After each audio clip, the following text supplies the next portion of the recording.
He was alone in the conservation orchard on a Tuesday morning in early spring, 2 years after everything, when it finally happened.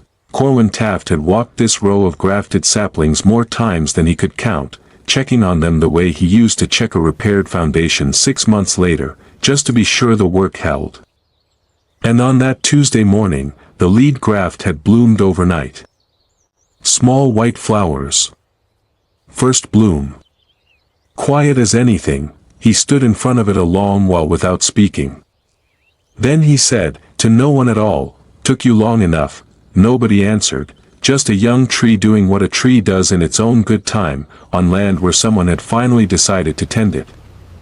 To understand why a retired building inspector was talking to a tree that hadn't existed anywhere in over 100 years, you have to go back to October. To a fence line with 3 weeks left to stand. And to a pile of rotten apples nobody else in Whitman County, Washington, was willing to bend down and pick up. In 3 weeks, a bulldozer was scheduled to clear the fence line at the edge of Reva Aldridge's land, tree and all, to make room for a grain storage expansion nobody in the county had thought twice about, nobody except Corwin Taft, who was at that exact moment on his knees in wet October stubble underneath that same tree, sorting through a pile of rotten, worm-eaten windfall apples. A truck slowed on the road behind him. "Lose something out there, Corwin, or just your mind?" the driver called, before rolling on toward town. Corwin didn't look up. He had heard some version of that question nearly every week since August, and he'd long since stopped bothering to answer it. By October, the county had formed its opinion on Corwin Taft and was not in any hurry to revise it. Whatever was hiding inside that rotten fruit had already survived longer than anybody gave it credit for. It had 3 weeks left. And so, in a different way, did Corwin. If this is the kind of story you like, where something everyone dismissed turns out to matter more than anyone expected, hit subscribe and drop a like before this one is over. Leave a comment telling us where in the world you're watching from. Now let's get into it. Corwin had spent 30 years as the county building inspector, reading cracks in foundations and rot in rafters, the kind of job where nobody thanks you for catching a problem before it becomes a disaster. Retirement left him restless in a way he hadn't expected. His wife Willa joked that the county had spent 3 decades training him to notice what everybody else walked past, then handed him a gold watch and nothing left worth noticing. What Willa actually noticed, quietly, was something more specific, that the same quality that had made him good at his old job, the almost stubborn refusal to look away from something everyone had already decided wasn't worth a second glance, had nowhere to go. She wasn't worried about him. She was waiting to see where it landed. It landed on a newspaper clipping he nearly threw away, a story about a non-profit hunting apple varieties everyone assumed were extinct, cross-referencing 100-year-old nursery ledgers to find trees nobody had named in over a century. Corwin read it twice and drove to the county archive the next morning. By October, 7 months in, he'd worn through 2 pairs of boots and spent the better part of $4,000 of his own money, and given the county more than enough material to work with. Reva Aldridge owned the last parcel of a homestead her family had held since the 1880s, and she made it clear the first morning Corwin showed up at her gate that she didn't care for strangers on her land. "I don't know what you think you're going to find picking through rotten fruit on my property," she told him, arms crossed, not budging from the porch steps.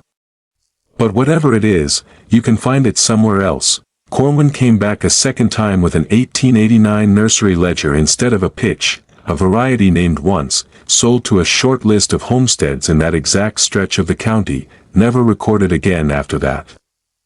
Reva listened and didn't say yes. But she didn't say no again either. "You can keep picking up what falls," she told him. "Doesn't mean I think it amounts to anything."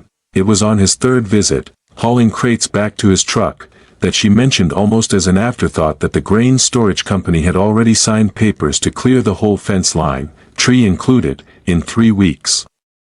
Corwin stopped loading. 3 weeks was suddenly a very different number than it had been that morning. He shipped samples from Reva's tree to Dr. Kasha Wren, a pomologist at a university genetics lab 2 states over who had agreed to run identification testing. Then, because waiting with a 3-week clock running felt unbearable, he chased a second lead, a tree on a different property that looked, on paper, like an even stronger match. 9 days. Another $500. A full afternoon photographing fruit he was already half convinced would change everything. The results came back ordinary, a known variety, still sold in specialty catalogs, not lost at all. The neighbor who'd slowed his truck that October morning wasn't shy about mentioning it at the feed store. Corwin didn't argue. He had 1 tree left, 11 days left, and a growing feeling he might be about to prove the whole county right about him after all. The call came on a Tuesday morning, 6 days before the clearing crew was scheduled to arrive. Willa, watching from across the kitchen, saw Corwin's face change before he had said a single word back into the receiver. Dr. Kasia Wren had picked up the phone herself, and there was a long silence on the line before she spoke, long enough that Corwin asked if she was still there. "Mr. Taft," she said finally, "I have been doing this for 23 years. A longer pause. I have never said these words to anyone. One more breath, I think you have found one." Corwin drove straight to Riva's place without calling ahead. He just told her, plainly, what Dr. Wren had found.